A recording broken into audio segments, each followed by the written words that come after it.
Hello friends, welcome back our YouTube channel the success zone. जैसा कि आपको पीछे थंबनेल दिख रहा है, हम लोगों ने करंट अफेयर्स का सीरीज़ स्टार्ट किया और उस करंट अफेयर्स की सीरीज़ में डेली आपको 10 से 15 क्वेश्चन करंट अफेयर्स के अवेलेबल होंगे हर एग्ज़ाम में। चाहे वो बैंक हो, एसएससी हो, रेलवेज़ हो, व्यापम हो, सभी एग्ज़ाम्स में करंट अफेयर्स क्या होता है, बहुत ज़रूरी पार्ट, एक बहुत महत्वपूर्ण भूमिका निभाता है। तो हम आज के पहले क्वेश्चन को देखते हैं। डेली लाइव क्लास रहेगी, कोशिश है कि डेली 7:30 पे लाइव क्लास आप लोगों की हो जाए, बट देखते हैं क्या होता है। पहले क्वेश्चन की तरफ रुक करते हैं। फर्स्ट क्वेश्चन क्या बोल रहा है, विश्व होम्योपैथी दिवस, जो आप गोलियां खाते हैं ना, साबूदाने की गोलियां, उसी की बात हो रही है। विश्व होम्योपैथी दिवस कब मनाया जाता है? तो सबसे पहले इसका हम आंसर देखें, उससे पहले हम देखें कि होम्योपैथी दिवस किसके लिए मनाया जाता है। चलिए काम करते हैं, हम इसका आंसर देख लेते हैं। इसका जो आंसर आएगा वो आएगा 10 अप्रैल। 10 अप्रैल को विश्व होम्योपैथी डे सेलिब्रेट किया था। एक डॉक्टर थे, डॉक्टर सैमुअल, ठीक है। ये एक्चुअल में क्या थे, जर्मनी के डॉक्टर थे और इन्हें होम्योपैथिक का क्या बोला जाता है, होम्योपैथिक का इनको जनक बोला जाता है। इसलिए इन्होंने क्या किया है, एक मिनट, थोड़ी सी समस्या आ रही है, टेक्निकल प्रॉब्लम ठीक है। डॉक्टर सैमुअल को क्या बोला जाता है, होम्योपैथी का जनक बोला जाता है।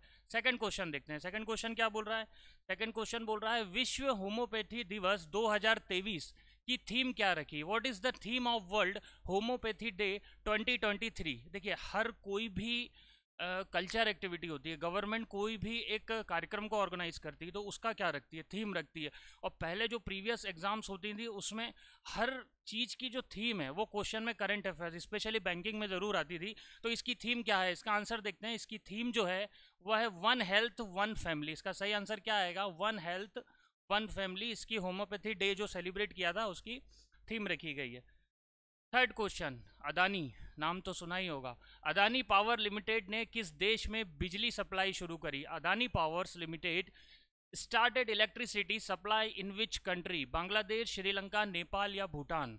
अभी रिसेंटली देखिए, इलेक्ट्रिसिटी के कंजप्शन में और इलेक्ट्रिसिटी के प्रोडक्शन में भारत इस समय पूरी तरीके से क्या है, लीड कर रहा है। पहले के समय में हमारे इलेक्ट्रिसिटी बहुत कम प्रोडक्शन होता था। आज इतनी सारी चीज़ें हो गई हैं, कोयला, पानी, सौर ऊर्जा, ठीक है, कई सारे वेरियस सोर्स हमारे इकट्ठे हो चुके हैं। तो हम हमारी इलेक्ट्रिसिटी को क्या कर रहे हैं, सप्लाई भी कर रहे हैं। तो कौन सा देश जो है वो अदानी पावर से खरीद रहा है, तो उसका सही आंसर आएगा बांग्लादेश। बांग्लादेश ने अभी हाल ही में अदानी पावर से क्या खरीदा है, इलेक्ट्रिसिटी खरीदा है। नेक्स्ट क्वेश्चन देखते हैं क्या बोल रहा है। किस देश ने Ukraine security assistant initiative programme launch किया। Which country launch the Ukraine security assistant initiative programme. Japan, America, Australia और न्यूजीलैंड। कौन से देश ने, यूक्रेन रशिया वॉर चल रहा है, ठीक है, उसी से रिलेटेड है। इसका सही आंसर देख लेते हैं। इसका सही आंसर जो है वह है अमेरिका। अमेरिका ने यूक्रेन सिक्योरिटी असिस्टेंट इनिशिएटिव, अभी देखा होगा आपने कुछ दिन पहले न्यूज़ में, जो बाइडेन ने यूक्रेन का दौरा किया था। तो अमेरिका काफ़ी हद तक, जो रशिया यूक्रेन वॉर चल रहा है, आपको ये चीज़ तो पता है कि मेनली रशिया यूक्रेन वॉर होने का कारण क्या है, नाटो। नाटो का सदस्य बनना चाह रहा था और नाटो की स्थापना कब हुई थी ये भी ध्यान रखना, 1949। रशिया इसके लिए एग्री नहीं था। रशिया इसके लिए क्या था, एग्री नहीं था कि यूक्रेन जो है वो नाटो का सदस्य बने। फुल फॉर्म क्या है, North Atlantic Treaty Organization. Total number of देश कितने हैं इसमें, टोटल नंबर ऑफ देश की बात करें तो टोटल नंबर ऑफ कंट्री जो है इसमें 29 कंट्री हैं, ठीक है। नेक्स्ट क्वेश्चन देखते हैं। आईपीएल के विकेट लेने वाले सबसे उम्रदराज गेंदबाज का नाम बताइए। The oldest bowler to take IPL wickets. Piyush Chawla, Umesh Yadav, Amit Mishra या आर अश्विन। क्या हो सकता है इसका सही आंसर। चलिए, इसका सही आंसर जो है वह क्या है, अमित मिश्रा। अमित मिश्रा जो फिलहाल में आईपीएल चल रहा है, आईपीएल 2023, इसमें लखनऊ जॉइंट्स जो है, ठीक है, लखनऊ की टीम से खेलते हैं। और अभी हाल ही में इन्होंने क्या किया है, जो विकेट लिया है, तो सबसे ओल्डेस्ट प्लेयर बन गए हैं। और इनकी उम्र लगभग कितनी है, 40 साल की उम्र में क्रिकेट खेल रहे हैं, ठीक है। नेक्स्ट क्वेश्चन देखते हैं। Droupadi Murmu Sukhoi fighter jet पर उड़ान भरने वाली कौन सी राष्ट्रपति बनी। Droupadi Murmu become the first president to fly on Sukhoi fighter jet. ये हमारे वायुसेना का क्या है, एक फाइटर जेट है बेटा। ये वायुसेना का क्या है, एक फाइटर जेट है, जिसपे क्या है, अभी द्रौपदी मुर्मू ने क्या करी थी, उड़ान भरी थी। कौन से नंबर की हैं ये, एक मिनट, ये हैं, इसका सही आंसर देखते हैं। ये चौथे नंबर की हैं, ठीक है। इसके पहले मैं आपको बता दूं, एपीजे अब्दुल कलाम, वो भी हमारे देश के राष्ट्रपति थे, जो सुखोई फाइटर जेट पे घूमे थे। उसके बाद देश की पहली महिला राष्ट्रपति प्रतिभा देवी सिंह पाटिल, यह भी घूमी थी। उसके बाद तीसरे रामनाथ कोविंद थे, जो भी इसमें जो अपना सुखोई फाइटर जेट है, वायुसेना का एक विमान है उसमें। और अभी 2 या 3 दिन पहले ठीक है, द्रौपदी मुर्मू ने इसकी उड़ान भरी। नेक्स्ट क्वेश्चन देखते हैं। वर्ष 2023 में किस नाम से नया मेलवेयर वायरस देखा गया? Why which name a new malware virus was seen in the year 2023? अब ये मालवेयर वायरस क्या है, देखो इसको समझो। सबसे पहले सीधी सी सिंपल सी मैं आपको फंडे में बात समझाऊं कि कोई भी हैकर्स के द्वारा आपके सिस्टम को हैक कर लेना, ठीक है, वो होता है एक मेलवेयर वायरस। एक प्रोग्राम होता है कि आपके सिस्टम के अंदर आपकी क्या फाइलें रखी हुई हैं, आपका कोई इंपॉर्टेंट डेटा रखा गया है, तो वो होता है। तो मालवेयर जो वायरस है, जैसे कि एक वायरस का नाम मैं आपको बता रहा हूँ, एक होता है स्पाईवेयर, है ना। ये इसमें ध्यान रखना आप। स्पाईवेयर क्या होता है? ये एक ऐसे प्रोग्राम होते हैं जो जासूसी के लिए यूज़ किए जाते हैं। अगर मैं आपके कंप्यूटर में ये स्पाईवेयर कहीं से भी डाउनलोड करके आप करूं, तो वो आप जो कंप्यूटर पे जो भी एक्टिविटी कर रहे हैं वो मुझे क्या होगी, पूरी डिस्प्ले होगी, वो स्पाइस करेगा। देंगे उसके नाम से स्पष्ट हो रहा है। एक होता है वॉर्म करके भी, ठीक है, यह भी एक सॉफ्टवेयर होता है। तो अभी जो नया 2023 में मिला है वो है रेकॉन स्टीलर, ठीक है। इसका सही आंसर क्या आएगा? रेकॉन स्टीलर, ठीक। चलिए नेक्स्ट क्वेश्चन की तरफ चलते हैं।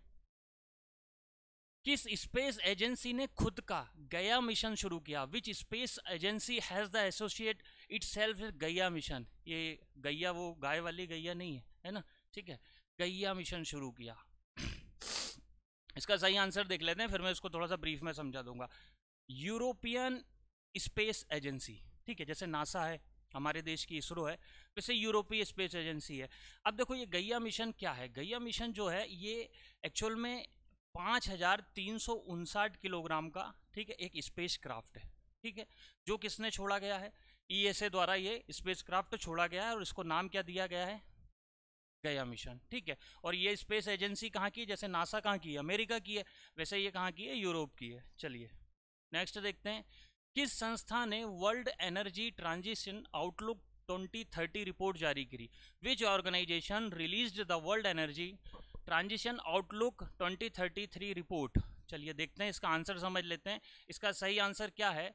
International renewable energy agency. इसका काम क्या है? इसका काम ये है कि जो भी हमारी एक एनर्जी आ रही है, चाहे वो प्राकृतिक गैस से आ रही हो, किसी भी चीज़ से आ रही हो, हमको उस एनर्जी का क्या करना है? संरक्षण करना है। तो ये जो संस्था है, ये संस्था बनी थी कब? 2009 में। कब बनी थी बेटा? 2009 में। इसमें टोटल सदस्य कितने हैं? 165 सदस्य हैं। भारत इसका कौन से नंबर का सदस्य है? 77 नंबर का सदस्य है। और ये संस्था बनी कहाँ थी? जर्मनी में बनी थी, ठीक है। लेकिन हेड ऑफिस इसका वर्तमान में कहाँ? अगर मैं एचओ की बात करूँ हेड ऑफिस की, तो इसका हेड ऑफिस जो है वो कहाँ पर है? अबू धाबी में है, ठीक है। इस चीज़ को ध्यान रखना। इसका काम क्या है? जो हमारे मतलब वो चीज़ें हैं, जैविक चीज़ें हैं, जैसे प्राकृतिक गैस हुआ, तेल हुआ, है ना, इनके संरक्षण के लिए क्या है, ये अपनी रिपोर्ट्स जारी करती हैं। नेक्स्ट क्वेश्चन देखते हैं। किस स्पेस एजेंसी ने बृहस्पति ग्रह के उपग्रह का पता लगाने के लिए जूस मिशन लॉन्च किया? जूस मतलब गन्ने का जूस नहीं, ठीक है। Which space agency has launched the juice mission to explore the satellite of Jupiter? बहुत ज़्यादा गर्मी हो रही है, ये थोड़ा लाइक शेयर कमेंट ये सब कर दिया करो। देखो कितना पसीना निकल रहा है ना। विच स्पेस एजेंसी क्या हो सकता है? Juice mission. चलिए इसका सही आंसर जो है ना जूस मिशन का, इसका सही आंसर है ईएसए, यूरोपीय स्टेट एजेंसी। अब इसको समझो, देखो एक उपग्रह छोड़ा गया है यूरोपीय स्पेस एजेंसी और एयरबस के द्वारा। ये दो लोगों ने मिलके एक मतलब उपग्रह छोड़ा है। अब ये उपग्रह क्या करेगा? सन 2031 में जाके बृहस्पति के जुपिटर में, पढ़ा होगा ज्योग्राफी, ठीक है, उसके जुपिटर में जाके उसमें उसकी कक्षा में प्रवेश करेगा 2031 में। अब सेम ऐसा ही एक उपग्रह नासा ने भी छोड़ा है, ठीक है, वो 2030 में बृहस्पति की कक्षा में क्या करेगा? जाएगा। अब इसको 2031 लग रहे हैं, इसको 2030 लग रहा है। ऐसा क्यों? इसको इसलिए ऐसा लग रहा है ये वाले को, क्योंकि ये क्या है बेटा? पृथ्वी और मंगल, ये दो ग्रह को घूमेगा, उसके बाद सीधा जाएगा कहाँ? बृहस्पति में, ठीक है। इसलिए इसको क्या लग रहा है? थोड़ा सा टाइम लग रहा है। लेकिन ये वाला जो है आपका नासा वाला, ये पृथ्वी और शुक्र के चक्कर लगाएगा और उसके बाद सीधा जाएगा कहाँ? बृहस्पति। तो ये पहले पहुंच जा रहा है और ये कल की डेट में लॉन्च होगा 13 अप्रैल को। कब होगा? 13 अप्रैल 2013 को, ठीक है। क्लियर हो रहा होगा मेरे हिसाब से। चलो अगला क्वेश्चन। आयुष मंत्रालय, ठीक है, आयुष सर नहीं, आयुष मंत्रालय ने कहा विश्व होम्योपैथी दिवस पर वैज्ञानिक सम्मेलन आयोजित किया। Where did the ministry of AYUSH organise the scientific conference on world homeopathy day. अभी निकला 10 अप्रैल को वर्ल्ड होम्योपैथी डे, ठीक है। तो इसका जो ऑर्गेनाइज ये जो हुआ है ये कहाँ पर हुआ है, इसका आंसर देख लेते हैं, न्यू दिल्ली में, ठीक है। चलो नेक्स्ट क्वेश्चन देखते हैं, लास्ट ही होगा ये। किस राज्य ने फूड कॉन्क्लेव, कॉन्क्लेव मतलब एक सम्मेलन ही होता है, 2030 मंथन कार्यक्रम का आयोजन किया। Which state organise the food conclave 2030 Manthan event. इसका सही आंसर जो है वो है तेलंगाना, ठीक है। तेलंगाना ने क्या किया था, इसका फूड कॉन्क्लेव किया था। अगला भी है क्या, चलो।